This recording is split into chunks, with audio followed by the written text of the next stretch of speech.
Hey everyone, in the first part of this video explaining how to generate this graph, I generated a protein concentration graph here and calculated all the protein concentrations of each of the samples. And we also did the same thing for the enzyme activity. So we have the enzyme activity here. So what I'm going to do here is I'm going to start looking forward to sort of putting the data all together so that it can be maybe more readily interpreted. So what you have here is all these protein concentrations. And what I'm going to do is I'm going to start color coding these things so that I can, so I will know what they are.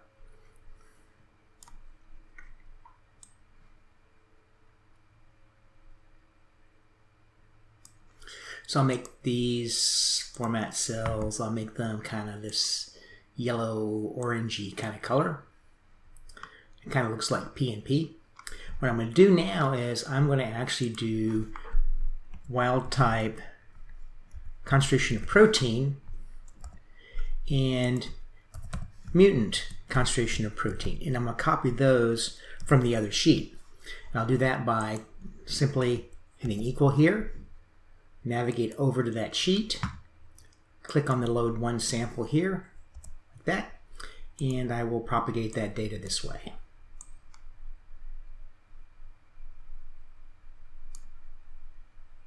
Get down one more.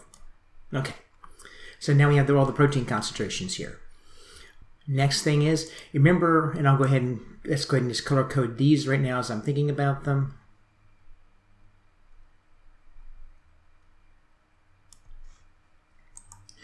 Format, let's go ahead and format these. Let's make, there's no purple, let's make it blue here. So we'll make those blue. So we know that these are the protein concentrations. And now, a couple of weeks ago, I talked about the concept of specific activity. And I told you that specific activity is equal to the total activity divided by the total amount of protein. And that calculation can get kind of complex because sometimes you have different you determine different concentrations by different mechanisms.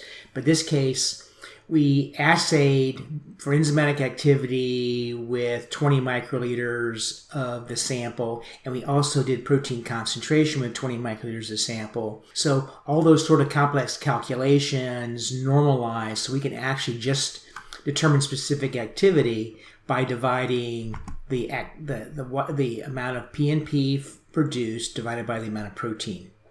And we'll do that here. I'll just go ahead and start creating a table here. Wild type and specific activity mutant. So I'll do here is I'll go ahead equals this divided by this, hit equals, hit enter, and I'll copy them like that. So all the calculations have been done, so all the specific activities have been turned. What I'll do here is to go and follow the theme of things, just so that I know where I'm at. I'll format these, make these a light green. It's kind of a blue and yellow together make green, so that makes sense to me. Yeah, I want them to be different colors, so I know each of these different categories. Because when you get to having a lot of these columns in place, a lot of times it's very difficult to keep track of things, and I find color coding winds up really helping out. So I'll probably generate a couple of different graphs, and probably one of which I will go ahead and I think probably just for simplicity reasons, since there's 3 items, I'll recommend you guys creating a 2-panel graph for your report, having wild type on the top and mutant on the bottom. And I'll show you how I would do that right now. So I'm going to go ahead and start the graph, just like we did before. What I want to do is I'm going to start off graphing protein concentration. We can start anywhere. I think I'm just going to put protein on top. Oh, come on. Oh, come on. Let's start over again. Let's go ahead and highlight these. And we'll go ahead and do this. hold the control key down, select these. I think I have everything highlighted. Now I will go ahead and do the same thing. Insert, like I did before. Go ahead and have that graph like this, like that. So we'll do that right here. And chart title, I'll go ahead and under here is type wild type enzyme. So I now have all the protein concentrations here. Now what I will want to do is I want to combine in the enzyme. This is the protein. Now I want to add the enzyme activity and the specific activity to this graph. So what I'll do here is I will click select data. And here I'll edit the series and call that wild type enzyme. Click OK. So it's now wild type enzyme activity. Oh, it's the protein concentration. So I need to change that again.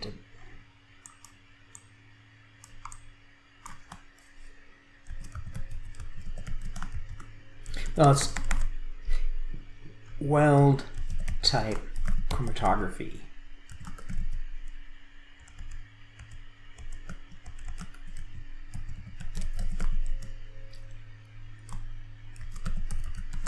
So I'm going to create a summary activity here.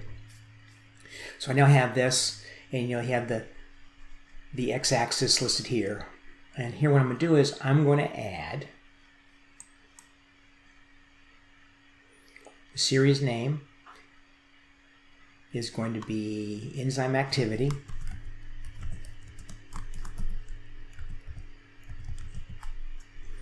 I'm going to highlight, click that, and I'm going to highlight here to there.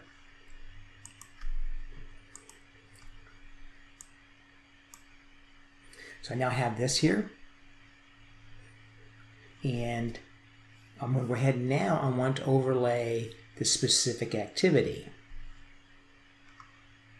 So I'll go ahead and click select data once again,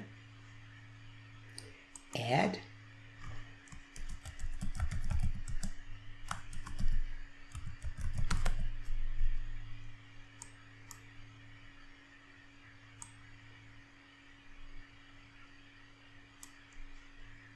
okay. So we have the specific activity now on the graph. This kind of a graph right here is kind of confusing. It might be difficult. Notice the specific activity jumps really high because here it jumps around a little bit. Let's go ahead and make a few changes. So we can change the chart type. I think I mentioned this before about creating an alternative axis. Let's go ahead and click change chart type. And you go all the way down here to combo. And this looks good. As you have, that's right now a specific activity. I think I want to have the protein concentration here as a line graph here. And then I'm going to go ahead and have enzyme activity as sort of a bar graph and specific activity as a bar graph. And here, let's go ahead and make the enzyme activity and specific activity, put them as a separate axis. And we can see that jumping up. So we can see kind of where things are happening. We can see there's a little bit of a jump up in specific activity here in the 0.3s. But we'll go ahead and just go ahead and do this. And this plot right here. So we'll see some odd things, particularly in washes and things like that. So here it is. We now have a graph.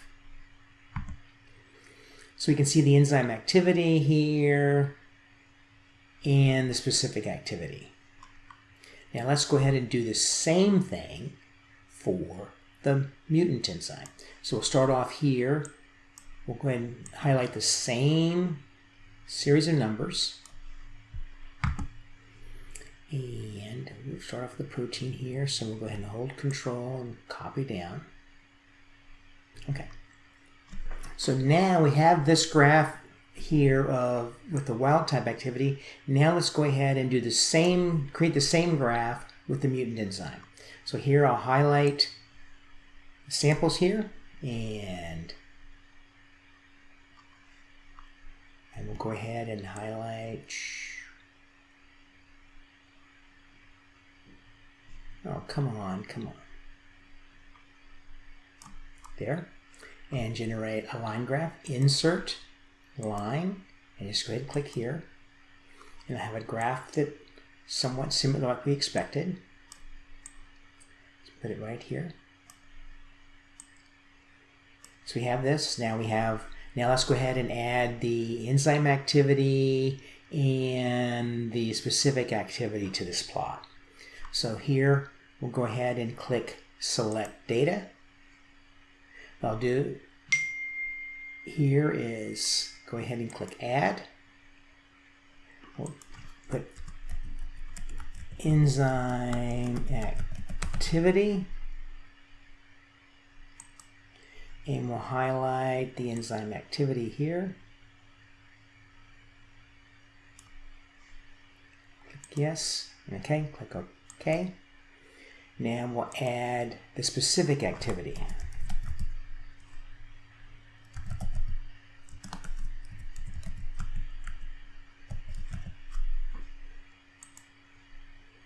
And highlight, oops, oh.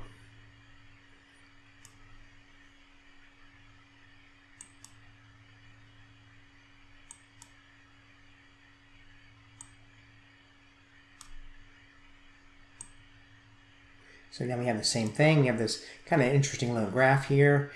We see the specific activity kind of really rises up here for the mutant. We have a little bump here. So what we'll do is we'll make it look the same as this one. So we'll click this change chart type. Click combo. The series 1 we'll go ahead and list that is this here. And clustered column here. And clustered column here. Go ahead and set a different axis for these so they show up more specifically, and click OK. So what we can do is here we'll put chart is how do we name the one up above?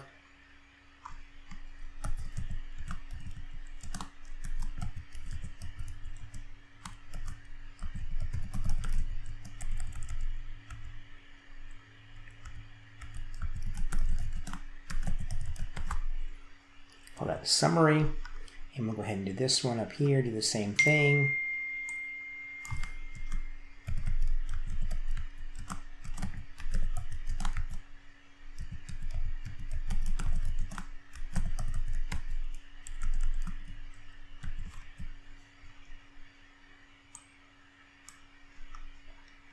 Okay, so here you have these two graphs, and I would go ahead and put these two graphs just like this into your results section. That's all you need to do. And if you have any questions, feel free to send me an email.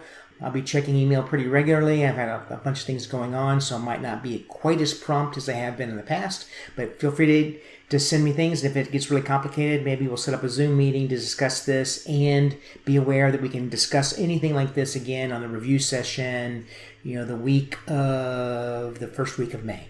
I'll see you later, and good luck with your assignment, and we'll see you later. Okay, bye.